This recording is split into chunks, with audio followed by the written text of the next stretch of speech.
जय हिंद दोस्तों, मैं sub inspector safe India with में आपका स्वागत करता हूं। दोस्तों जो वीडियो मैंने मेडिकल्स के लिए बनाए थे और जो भी होना था उसके लिए मैं आपको बताना चाहूँगा कि कुछ मेरे दोस्त हैं, उन्होंने कुछ क्वेश्चंस पूछे थे। तो कुछ तो हंसी वाले क्वेश्चन है, खैर छोड़िए, उनको मैंने नहीं नोट किया।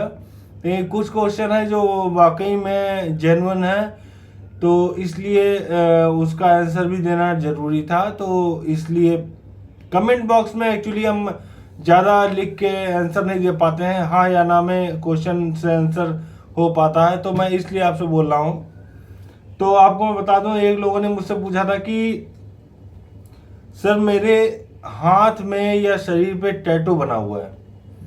तो आपको मैं बता दूं कि टैटू बना होना एक डिसिप्लिन के अंडर में नहीं आता है, ये विदाउट डिसिप्लिन होता है। टैटू नहीं होना चाहिए शरीर पे, वो चाहे आप आर्मी में हो चाहे पुलिस में हो, टैटू को हटवाना जरूरी है। टैटू आप हटवा दीजिए अगर हटने वाला है तो, क्योंकि वो एक गलत चीज़ होती है। क्योंकि टैटू से मैक्सिमम आदमी की मेंटालिटी का पता चलता है, और एक अभद्रता जो होती है वो भी उसमें एक शामिल होती है। तीसरी चीज़ है कि आपकी जाति का संकेत भी उसी से प्राप्त हो जाता है, तो इसलिए टैटू का अलाउ नहीं है। टैटू अगर हट जाए तो ज़्यादा बेटर है।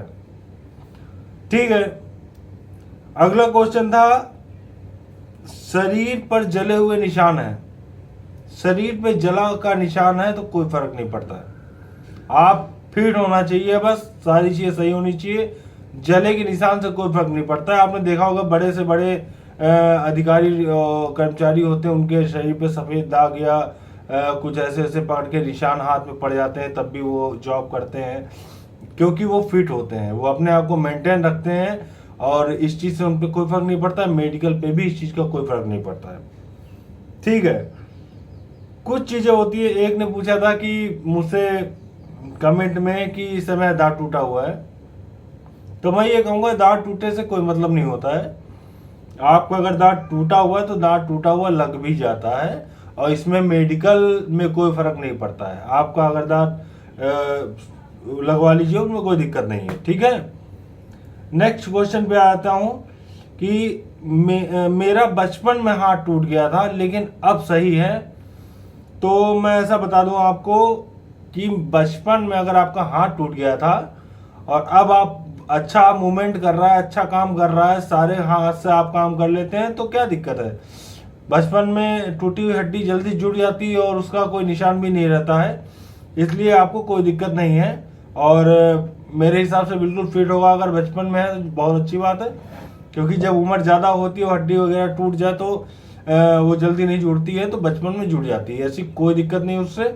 आपको बस जो जेन्युइन प्रॉब्लम कोई नहीं होनी चाहिए हड्डी से संबंधित, जो मतलब सामने दिखाई पड़ जाए और उस चीज़ को लेके कोई इशू बन जाए। देखिए ऐसा है, एक भाई साहब ने कहा था कि मेरे सर में बाल नहीं है, ये किसी काम का जवाब नहीं है। हालांकि मैंने पढ़ दिया, बोल दिया, कोई फर्क नहीं पड़ता है। आपके सर में बाल नहीं है तो कोई बात नहीं, आपकी बॉडी पे खाल तो है ना। आपको आपकी पर्सनालिटी से मतलब है और ना कि आपके बालों से मतलब है डिपार्टमेंट को। आपके सर पे बाल नहीं है, इससे कोई फर्क नहीं पड़ता है, आप मेडिकल में फिट हैं। अगर हर चीज़ में फिट हैं तो मेडिकल में भी आप फिट रहेंगे।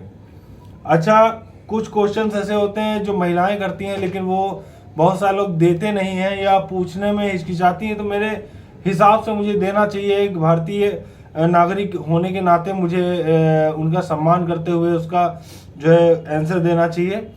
तो आप लोग इस चीज़ को सुनिए और समझिएगा।